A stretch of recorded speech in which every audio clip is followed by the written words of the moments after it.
पूज्य श्री महेंद्र कृष्ण शास्त्री जी के YouTube channel भक्ति रस टीवी को सब्सक्राइब करके सनातन संस्कृति के प्रचार में भागीदार बने।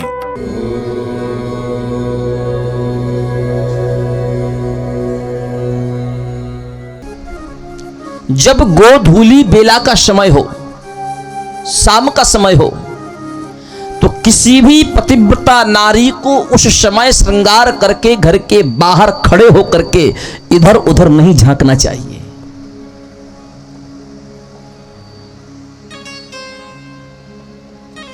सूर्य अस्त के बाद पतिव्रता नारी को घर के अंदर ही रहना चाहिए।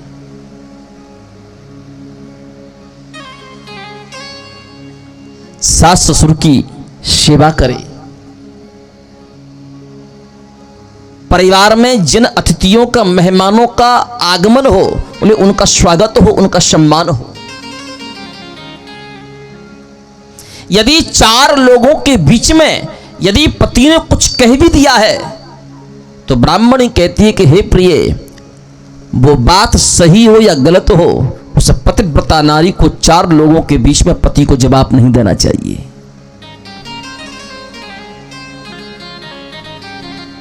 यदि बात आपके अनुकूल नहीं है, आप घर में आकर के पति से कहो, लेकिन चार लोगों के बीच में पति को जवाब देना यह पतिव्रता नारी के लक्षण नहीं है।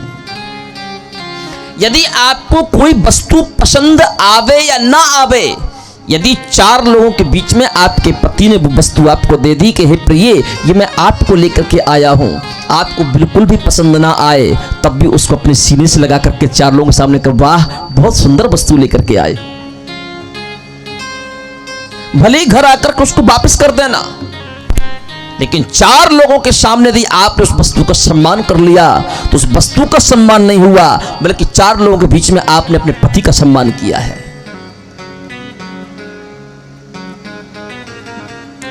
पर आजकल की माताएं तो बड़ी विचित्र हो गई।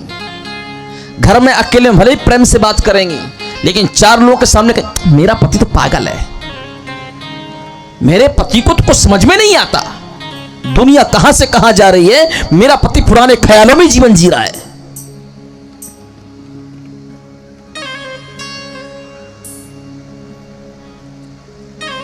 मंदिर में जाकर के पूजा पाठ कर करके परेशान है, घर के पति को गालियां दे दे के परेशान है। माताएं फिर कहती भगवान हमारी कुछ सुनता ही नहीं। अरे भगवान ने जब पति परमेश्वर आपको दिया, पति परमेश्वर को आप पहचान नहीं पाए तो परमपिता परमेश्वर को क्या पहचान पाओगे?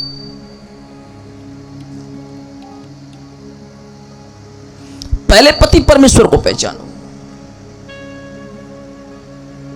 ब्राह्मणी कहती है कि घर में भोजन वही बने जो सबसे पहले ठाकुर जी को भोग लगे, फिर वो भोजन आपके पति को प्रिय हो। ध्यान से सुनिएगा माताएं, भैया आप लोग भी ध्यान से सुनिएगा। घर में माताएं भोजन वही बनाएं जो भोजन सबसे पहले ठाकुर जी को भोग लगे, भगवान को भोग लगे। और वो भोजन ऐसा भी ना हो कि आपके पति को पसंद ना आवे, आपके पति को जो पसंद हो वही भोजन बनाए। अब आजकल के पतियों को तो बहुत कुछ पसंद है, लेकिन बहुत कुछ नहीं बनाना जो ठाकुर जी खाएं। आजकल के पतियों को तो ये भी बहुत पसंद है, पर वो नहीं पकाना। पति से पहले विचार करना कि भगवान क्या पाएंगे। जो शुद्ध सात्विक भगवान को प्रिय है, बोले वही अपने पति को खिलाएं। पतिव्रता नारी का परम कर्तव्य है कि यदि आपका पति अधर्म के रास्ते पर चलता है तो बोले माताओं के 5 रूप होते हैं, बोले आप अपने वो 5 रूप प्रकट कर लेना। पत्नी केवल पत्नी नहीं होती, पत्नी के भी 5 रूप हैं। पत्नी का पहला रूप है कि जब वो आपको अपने हाथों से भोजन बनाकर के खिलाती है ना, उस समय वो आपकी पत्नी नहीं है, उस समय वो आपकी मां है, क्योंकि पेट भरने का काम मां करती है। जिस समय आपकी पत्नी अपने घर में झाड़ू लगावे, घर की साफ सफाई करे, उस समय वो आपकी पत्नी नहीं है, उस समय वो आपके घर की दासी है, आपके घर की सेविका है। ये दूसरा रूप है। जब आपकी पत्नी आपसे हास्य उपहास करने लग जाए, मजाक करने लग जाए, तो उस समय वो आपकी पत्नी नहीं है, उस समय वो आपकी मित्र है।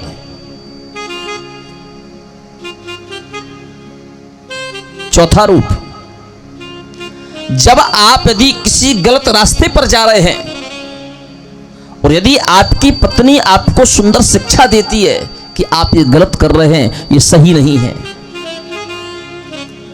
सत्मार्ग जब आपकी पत्नी आपको बताने लग जाए, उस समय वो आपकी पत्नी नहीं है, बल्कि उस समय वो आपकी गुरु है।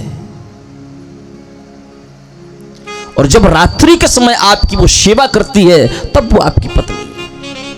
ये 5 उसके रूप हैं। तो जब आपका पति अधर्म के रास्ते पर चलने लग जाए, तो उस समय आप गुरु बन करके अपने पति को अधर्म के रास्ते से हटा करके उसे धर्म के रास्ते पर लेकर के आइए। ये पतिव्रता नारी का प्रथम लक्षण है। जो पतिव्रता नारी अपने अधर्मी पति को बदल ना सके, तो उस पतिव्रता नारी को भी नरक में जाना पड़ता, उसके पति को भी नरक में जाना पड़ता।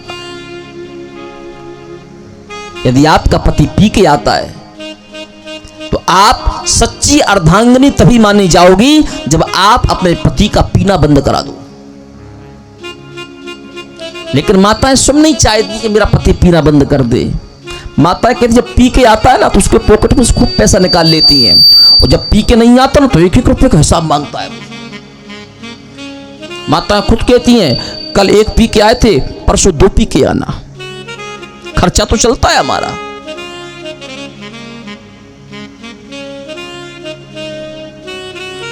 अपने पति को जो धर्म से जोड़ दे, वो पतिव्रता नारी है, वो धर्म पत्नी है।